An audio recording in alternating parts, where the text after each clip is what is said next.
ওনারা যে কি চায় ওইটাও আসলে পরিষ্কার না।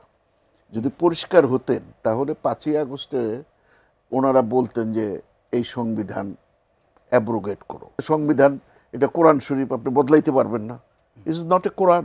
হিতেশাম হক বলছিলেন যে এই সংবিধান নিয়ে আসলে এই সংবিধানকে এত ভালোবাসার কিছু নাই, সংবিধান আসলে আমূল নতুন করে লিখতেই হবে, তাছাড়া এনসিপি একটা অবস্থানই আছে, তারা এই সংবিধান অধীনে নির্বাচনে যাবে না। এমন অবস্থান তো আছে আপনাদের মনে হয়? আপনাদের এরকম একটা অবস্থান আছে তো মনে হয়? আমাদের গণপরিষদ চাই। আচ্ছা, গণপরিষদ চাই। আসলে আমার কাছে যেটা মনে হয় ওনারা যে কি চায় ওইটাও আসলে পরিষ্কার না। যদি পরিষ্কার হতেন তাহলে 5ই আগস্টে ওনারা বলতেন যে এই সংবিধান অ্যাব্রোগেট করো, বাতিল করো, নতুন সংবিধানের অধীনে নতুন গণভোট, নতুন গণপরিষদের। সেদিন কিন্তু ওনারা এটা বলেননি। পরে গিয়া যখন দেখলেন যে ভুল হয়ে গেছে,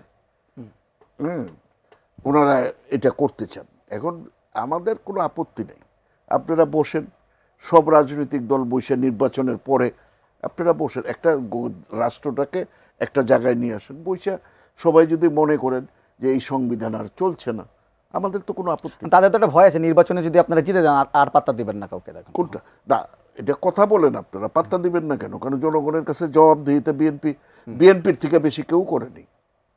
বিএনপি জনগণের পার্টি, জবাবদিহিতা বিএনপি না করলে আপনারা সমালোচনা করেন, পরের ইলেকশনে বিএনপি থাকবে না। আমরা তো জনগণের মতামতকে সম্মান করি। এখন কথা হচ্ছে যে আপনি সংবিধান বাতিল করেন, এটার রাইট আছে। আমি বলি না যে সংবিধান এটা কোরআন শরীফ, আপনি বদলাইতে পারবেন না। It is not a Quran, it is not a Bible. এটা পরিবর্তনযোগ্য। পৃথিবীর দেশে দেশে সংবিধান পরিবর্তন হয়েছে, সংবিধান স্থগিত হয়েছে। আমেরিকায় 35 বার হয়েছে, ফ্রান্সে হয়েছে, ইংল্যান্ডে ম্যাগনা কার্টার পরে থেকে এই পর্যন্ত কতবার যে সংবিধান পরিবর্তন হয়েছে। লিখিত নাই, অলিখিত, বাট তারা কতগুলি কনভেনশন এবং ইয়ের উপরে ভিত্তি করে চলে। তা আপনারা এটা আলোচনা শুরু করেন। That's good. এই যে সংবিধানের ধারাবাহিকতা রক্ষা করার জন্য নতুনভাবে সংবিধান রচনা করার আমি সম্মান জানাই আপনাদের এই বক্তব্যকে, কিন্তু এটা শুরু করেন। আপনারা একদিনেই এটা সম্ভব না। আপনারা শুরু করেন।